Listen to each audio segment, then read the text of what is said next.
ආයිබෝන් අදත් ඔයගොල්ලෝ මගේ channel එකට සාදරයෙන් පිළිගන්නවා. මොන අදත් මම අරන් ආවා තවත් රෙසිපි එකක්. ඒ තමයි ගෝදම්බ රොටි. කොහොමද ගෝදම්බ රොටි හදාගන්නේ කියලා.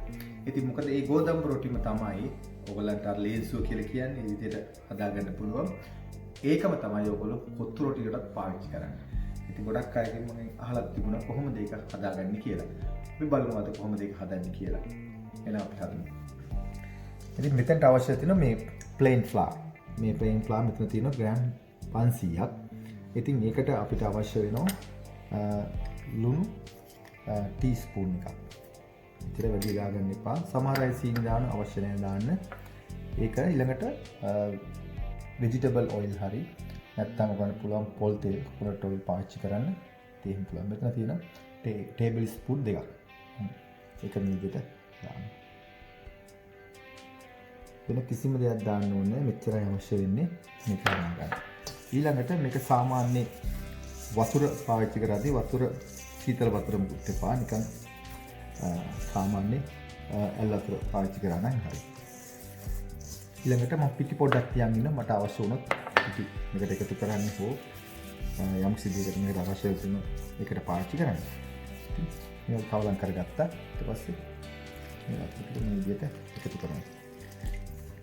තියාගන්න වතුර එකතු කරද්දී ගොඩාක් වතුර එකතු කරගන්න එපා. වතුර වැඩි වෙන්න පුළුවන්. මේකත් හරියම ලේසිම එකක් තමයි.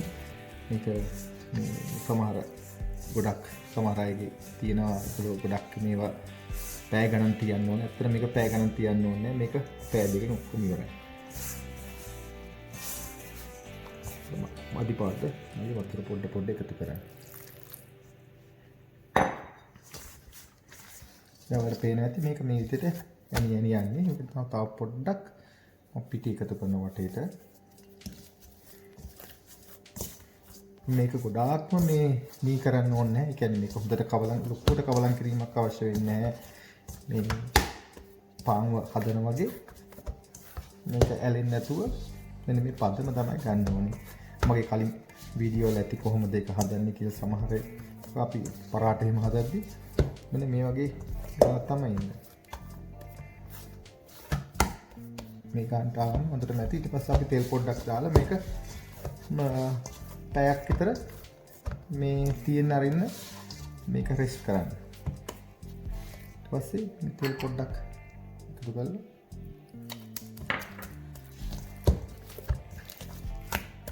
මතක තියාගන්න මේක තෙතර ගන්න ඕනේ. මේ තෙත ගතියට පොඩ්ඩක් ගන්න. ගොඩාක් තෙතර නෙවෙයි මෙන්න මේ ගන්නට. හොඳට මේක තෙල් පොඩ්ඩක් මේ තෙල් ගොඩාක් මේක දාලා වහන්න එක කරන්න යන්න ඕනේ නැහැ. මේ විදිහට මේක රෙස් කරන්න තියන්න මේ තෙල් ටිකක් දින් තවරලා. මේක හොඳට මේ ටිකොලේකින් ක්ලීන් රැප් එකකින් වහලා මේක තියන්න මේ රෙස්ට් වෙන්න පැයක් විතර. පැයක් නැත්නම් විනාඩි 45ක් හොඳට නැති. ඊට පස්සේ අපි මේකේ බෝල් කරනවා. ඔන්නගල පේන ඇති මේ පැයකට පස්සේ මම මේ මගේ මේ ඩෝ එක බලන්න කොච්චර තාම දැන් හොඳට සොෆ්ට් වෙලා තියෙන්නේ. මේක පැය ගණන් පැය 4 5 6 7 8 ඊට පස්සේ උදාගෙන යන තියන්න අවශ්‍ය නැහැ. මේ බලන්න හරිම සොෆ්ට්. ඉතින් ඒ නිසා අපි දැන් මේක තියාගෙන මේක දැන් අන්න මේ විදිහට තියෙනවා කැඩෙන්න බෑ. මේකෙන් අරගෙන දැන් මේක අපි මේ විදිහට බෝල් කරගමු. මෙන්න මේ විදිහට බෝල් කරගන්නදී බලාගන්න. මේකට බෝල් කරගන්න කින්කට. ඊට පස්සේ අටමතු උන තෙල් ටිකක් ගන්න අනිවාර්යයෙන්ම. තෙල් ටික ගාලා ඊටුන් තමයි මේ තියන්න ඕනේ. මෙන්න මෙහෙම. ඊට පස්සේ මේ විදිහට මේ උස්ස බෝල් කර මේක. මේක හරිම ලේසි මේ විදිහට මේ බෝල් කරගන්න පුළුවන්. හරිම ලේසි. දැන් ඔයගොල්ලෝ පේන ඇති මේ බෝල් කරගත්ත මේ විදිහට මේ ග්‍රෑන්ඩ් 500 මේ විදිහට හදාගත්තේ. දැන් මේක මේ විදිහට තෙල් ටිකක් ගන්න උඩින්. මේ තෙල් පුරවන්න කරන්න යන්න ඕනේ නැහැ. ඒ කිසි අවශ්‍යතාවයක් නැහැ තෙල් පුරවන්න. තෙල් පුරවන්න නැතුව මේ විදිහට තෙල් ටික හොඳට ගන්න වටේ ගෑවා. ඊට වැඩි පුර ගන්න යහමින් කාලි වෙලා මේක හොඳට ඉටි කොලයකින් වහන්න. නැත්තම් යාන්තම් මේ වෙරිච්ච රෙද්දක් අරගෙන රෙද්දෙන් වහලා තියන්න. තියලි වෙලා මේක තියන්න වැඩි වුණොත් පැය තියන්න ඕනේ.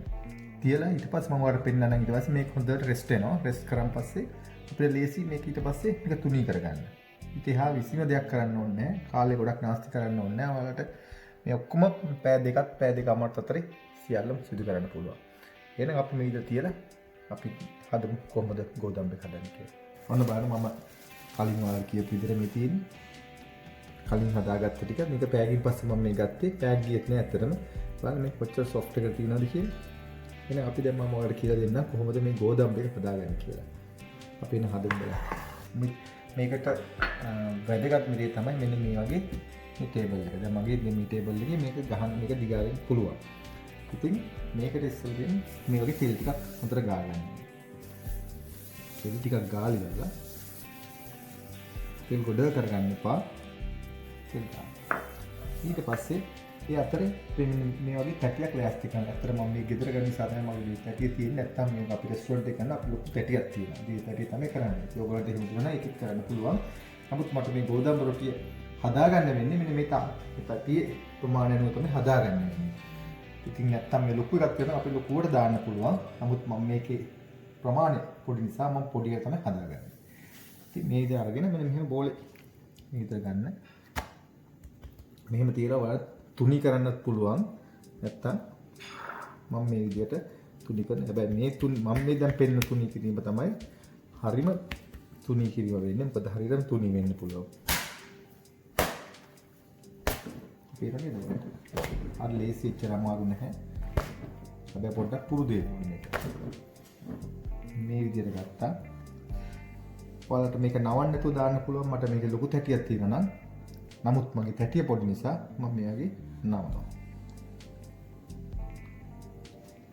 තැටි ප්‍රමාණයට ඕනේ වැඩි කරන්න. එහෙනම් මම මේ විදිහට හතර පැත්තේ මේ විදිහටයි නවා ගන්න. නවනකොට මතක තියාගන්න මේ ටික විතර තුනී කරන්න. ඒ කළා මෙතන තෙල් පොඩ්ඩක් දාන්න මේ තැටියට. ටිෂු එක ගාලා මේ දාන්න.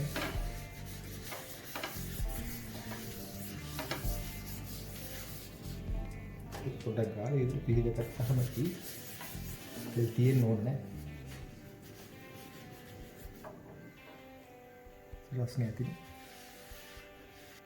දැන් මේ විදිහට හදාගත්ත එක මේ විදිහට තාච්චි හොඳ රස්නේ තියෙන්න ඕන. මේ විදිහට දාන්න තියෙනවා. නමුත් තැටිය ගොඩක් ලොකු නම් අපිට පුළුවන් එකක් පොඩි එකක් දාලා සාමාන්‍ය කොත්තු කඩවල කරන විදිහටම කරන්න පුළුවන්. නමුත් මම මේ දැන් ගෝදම්බේ හදන්නේ ඕගොල්ලන්ට ගෙදර ඉඳගෙන තාච්චි හරි කරන්න පුළුවන් විදිහට. මෙතන ඔයගොල්ලෝ ඉගෙන ගන්න තියෙන්නේ ඇත්තටම මේක මේ බෝල් එක මේ ගෝදම්බේ කොහොමද හදාගන්නේ කියන එක. ඒක තමයි වැදගත්ම පාඩම විතර වෙන්නේ. ඊට පස්සේ ඔයාලට මේක කරන්න ඔයගොල්ලන්ට ඕන විදිහට තැටිය බලලා නවල උ නැත්තම් ඉගෑරන කරන්න පුළුවන්. දැන් මම මේක අනිත් පැත්තට දැම්මා. දැන් බලන්න මේක ගාන්ට මේක මේ පිම්පිලා මේ ක්‍රිස්පි වගේ එනවා මේක. මම කියන්නේ මේක ඕන රොඩක් කුක් කරන්න යන්න එපා. එතකොට මේක ඩ්‍රයි වෙනවා. එතකොට අපිට කොත්තුවටම කපා ගන්න බැරි වෙනවා.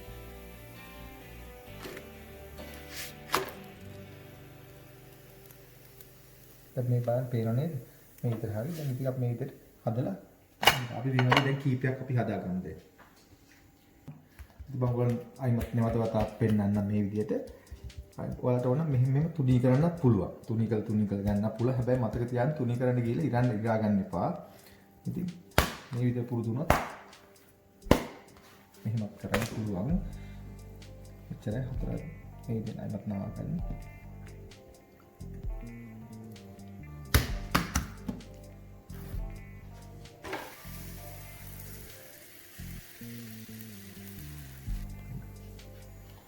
ඔයගොල්ලෝ මම පෙන්නන ලේන්සු වගේ උත් හැදුවා.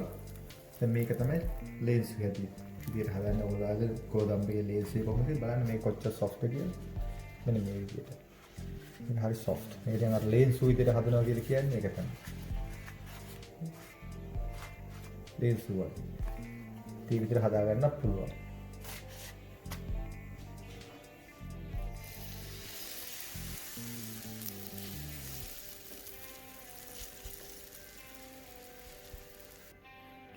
ඔන්න දැක්කනේ ඔයගොල්ලන්ට මම පෙන්නුවා කොහොමද මේ ගෝදම්බ රොටි හදාගන්නේ කියලා. ඉතින් මේකම තමයි ඔයගොල්ලන්ට මේක තුනී කරලා ඔයගොල්ලන්ට ඕන ගන්න හිඟට කපා ගන්න පුළුවන් කොත්තු වලට. ඉතින් ඔයගොල්ලෝ දැන් ඉගෙන ගත්තා කොහොමද හරිම ලේසියෙන් කාලේ ගොඩක් මේ ගත කරන්නේ නැතුව ඉතාමත් ලේසියෙන් රෙස්ටුරන්ට් එකේ විදියටම ඔයගොල්ලන්ට ගෙදර ගෝදම්බ රොටි හදාගන්න කියලා. ඉතින් මම හිතනවා ඔයගොල්ලෝ යමක් ඉගෙන ගත්තා ඇති කියලා අද වීඩියෝ එකෙන්. ඉතින් නැවතත් මෙවැනිම හොඳ වීඩියෝ එකකින් අපි හම්බෙන්න තුරු ඔබට සුබ දවසක්. ආයුබෝවන්.